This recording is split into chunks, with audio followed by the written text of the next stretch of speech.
Interesting बातमी आहे. तामिळनाडूमध्ये टी-व्ही-केला काँग्रेस समर्थन देण्याची शक्यता आहे आणि मागच्याच वर्षी टी-व्ही-के स्थापन झालेला आहे आणि आत्ताच्या घडीला तामिळनाडूमध्ये 234 जागांपैकी 104 जागांवर टी-व्ही-के आहे.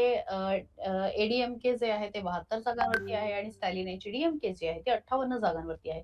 118 हा सत्तेचा आकडा आहे आणि आताच्या घडीची जर का गणित बघितलं तर साधारणपणे 14 जागांची गरज आहे टी-व्ही-केला सत्तेसाठी. काँग्रेसकडे एकही जागा नाहीये. त्यामुळे त्यांना जर 111 हा जादुई सत्तेचा आकडा गाठायचा असेल, तर त्यांना आयदर डी-एम-के किंवा ए-डी-एम-के या दोन्हीपैकी एका पक्षाची गरज भासणार आहे.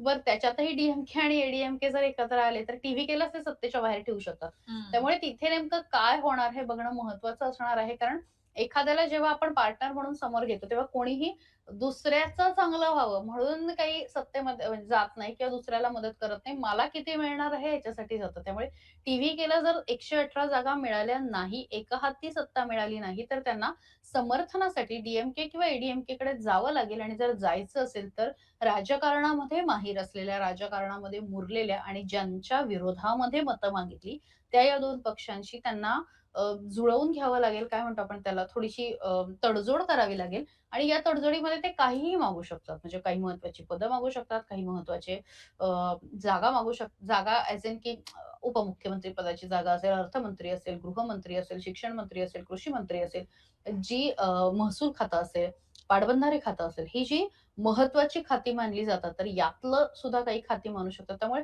या पद्धतीची तडजोड जी आहे, तर ती करावी लागेल आणि ती करत असताना मग खरं तर मला वाटतं विजय थलपती यांची राजकीय समज आहे, ती सर्वाधिक जास्त प्रमाणामध्ये पणाला लागेल असं म्हटलं तर चुकीचं ठरणार नाही आणि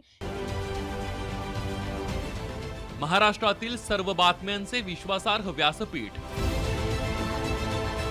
सकाळच्या सर्व सोशल मीडिया प्लॅटफॉर्मला लाईक, फॉलो आणि सबस्क्राईब करा.